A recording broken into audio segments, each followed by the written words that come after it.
नमस्कार, मैं हूं रविंद्र जैन और आप देख रहे हैं मुंबई मास टाइम्स। आइए देखते हैं आज की मुख्य खबर।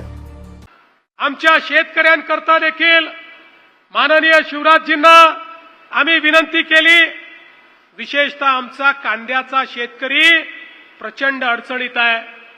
अनेक शेतकरी कांद्याला 1 रुपया भाव मिळतोय म्हणून कांदे फेकून द्यायला निघाले आहेत आणि म्हणून शिवराजजींना मी सांगितलं, काय वाटेल ते करा, पण कांदा विकत घ्या। कांदा नाशिवंत आहे, कांदा याचं शेल्फ लाईफ खूप जास्त नाहीये, त्यामुळे त्याची खरेदी करून साठवणूक करून पुन्हा तो मार्केटमध्ये आणायचा, या सगळ्या गोष्टी अडचणीच्या असतात।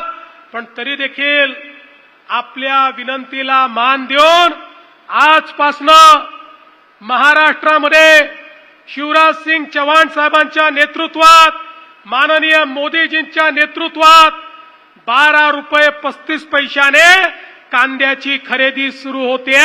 माझ्या कांदा उत्पादक शेतकऱ्याला देखील एक मोठा दिलासा या माध्यमातून या ठिकाणी प्राप्त होणार आहे। आणि अर्थातच सातारा जिल्ह्यात आल्यानंतर ऊसाच्या बद्दल बोललो नाही आणि साखर कारखानदारी बद्दल बोललो नाही, तर आमचे पालकमंत्री आणि आमचे राजे आमच्या हेलिकॉप्टरला उडूच देणार नाहीत।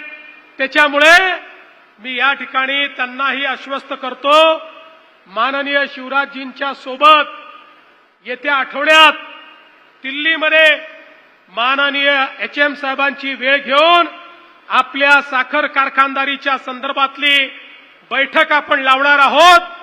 केंद्र सरकार आणि राज्य सरकार मिळून साखर कारखानदारी आणि ऊस उत्पादक शेतकरी यांच्यावरचं संकट हे देखील राज्य सरकार दूर करेल, हा विश्वास या निमित्ताने मी आपल्याला देतो। बंधू भगिनींनो, हे तुमचं सरकार आहे। या सरकारमध्ये शेतकऱ्यांचा विचार हा सर्वोपरी आहे। आम्ही या ठिकाणी या बजेटमध्ये निर्णय केला शेतकऱ्यांना कर्जमाफी देण्याचा, त्याची तयारी आमची सुरू आहे।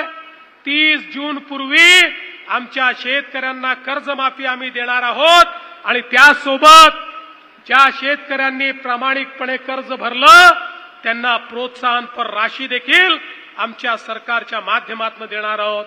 आणि यासोबत माझ्या एवढ्या लाडक्या बहिणी आहेत, मैं शिवराज जी आपको आश्वस्त करना चाहता हूं, आम्ही मागच्या 2 वर्षामध्ये 50 लाख लाडक्या बहिणींना लखपती दीदी केलाय, पण 50 लाखांवर आम्ही थांबणार नाही।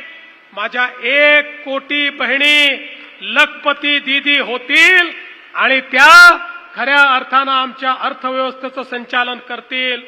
आणि खरं म्हणजे मोदीजींनी हे ओळखलं, 5 ट्रिलियनची अर्थव्यवस्था करायची असेल तर केवळ भावांच्या भरोश्यावर होऊ शकत नाही, ती करायची असेल तर बहिणींनाच या ठिकाणी अर्थव्यवस्थेमध्ये आणावं लागेल। आणि आता बहिणी उतरल्या तर 5 ट्रिलियनची अर्थव्यवस्था देशाची पूर्ण झाल्याशिवाय राहणार नाही, हा विश्वास देखील मी